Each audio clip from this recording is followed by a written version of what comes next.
Good afternoon, my name is Akash Yadav. I am here to present my demo on the topic polymorphism in Java.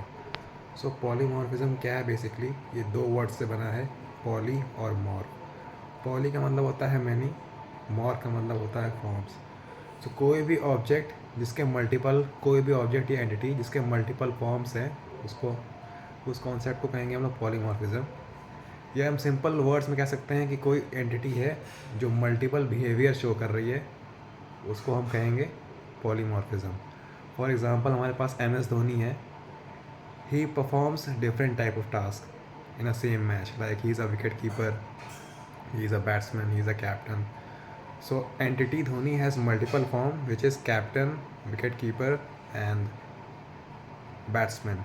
सो कोई भी entity या object है जिसके multiple form है, उसको हम कहेंगे पॉलीमॉर्फिज्म. जैसे कि जावा में क्या कह सकते हैं हम लोग, कोई फंक्शन है मान लो ऐड नाम का, उसके दो वर्जन्स हैं. एक वर्जन हमारा 2 नंबर को ऐड करता है, दूसरा वर्जन हमारा 3 नंबर को ऐड करता है. तो सेम नाम का फंक्शन है ऐड नाम से, वो क्या कर रहा है, दो फंक्शनैलिटी परफॉर्म कर रहा है. एक वर्जन उसका 2 नंबर को ऐड कर रहा है, दूसरा वर्जन उसका 3 नंबर को ऐड कर रहा है. तो इस कॉन्सेप्ट को हम लोग आइए कोड से समझते हैं जावा के. सो ये हमारे पास एक कोड है जिसमें हमने क्या किया है, एक क्लास बनाई कैलकुलेटर नाम से, एक फंक्शन बनाया हमने ऐड नाम से, जिसमें हमने दो पैरामीटर पास किए हैं a, b, और रिटर्न क्या कर रहा है फंक्शन a+b. और सेम नाम से हमने एक फंक्शन बनाया है जिसमें हमने 3 पैरामीटर पास किए हैं a, b और c. ये हमारा रिटर्न क्या कर रहा है a+b+c. उसके बाद हम लोग जाएंगे मेन फंक्शन में, बनाएंगे कैलकुलेटर का ऑब्जेक्ट कैल्क नाम से. हमने दो वैल्यू रिटर्न करी है इसमें. पहले हमने प्रिंट किया है कैल्क डॉट ऐड, और इसमें हमने दो पैरामीटर पास किए 5, 10. और दूसरे वाले में क्या किया है, हमने कैल्क डॉट ऐड फंक्शन पास किया, और उसमें हमने 3 पैरामीटर पास किए हैं 5, 10 और 15. सो बेसिकली क्या हो रहा है, हमारे पास ऐड फंक्शन है, हमारे पास सेम नाम का फंक्शन है लेकिन दो टास्क परफॉर्म कर रहा है. 2 नंबर को भी ऐड कर दे रहा है और 3 नंबर को भी ऐड कर दे रहा है. इस कॉन्सेप्ट को हम लोग मेथड ओवरलोडिंग भी कहते हैं जावा में. तो इसमें बेसिकली क्या होगा, अगर हम इसको रन करते हैं तो हमारी देखिए आउटपुट क्या आ रही है 15 और 30. 15 क्या है, हमारी उस फंक्शन की आउटपुट है जिसमें दो पैरामीटर पास किए हमने, और 30 क्या है, हमारी उस फंक्शन की आउटपुट है जिसमें हमने 3 पैरामीटर पास किए हैं.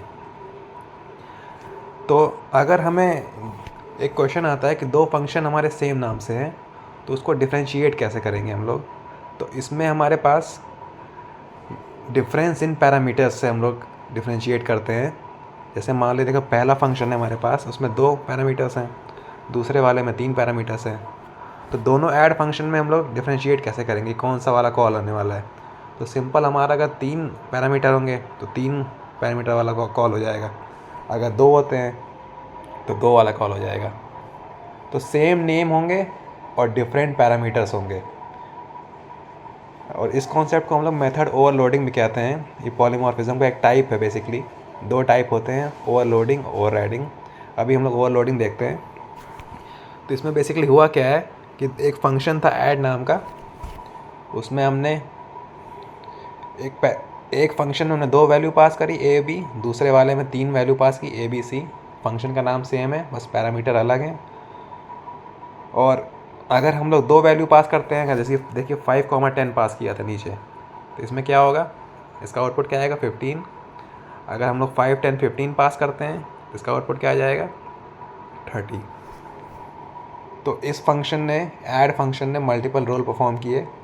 एक ही फंक्शन था और 2 काम कर रहा था, 2 नंबर को भी ऐड कर रहा था और 3 नंबर को भी ऐड कर रहा था. So this concept is basically called method overloading, और ये एक पॉलीमॉर्फिज्म का एक टाइप है. पॉलीमॉर्फिज्म बेसिकली क्या है, एक एंटिटी या ऑब्जेक्ट है जो मल्टीपल टास्क परफॉर्म कर रहा है, और सेम टाइप का ऑब्जेक्ट है, वो अलग नाम से नहीं होगा. सेम नाम का ऑब्जेक्ट या एंटिटी जो डिफरेंट फंक्शनैलिटी परफॉर्म करे, उसको हम कहते हैं पॉलीमॉर्फिज्म जावा के अंदर. Thank you.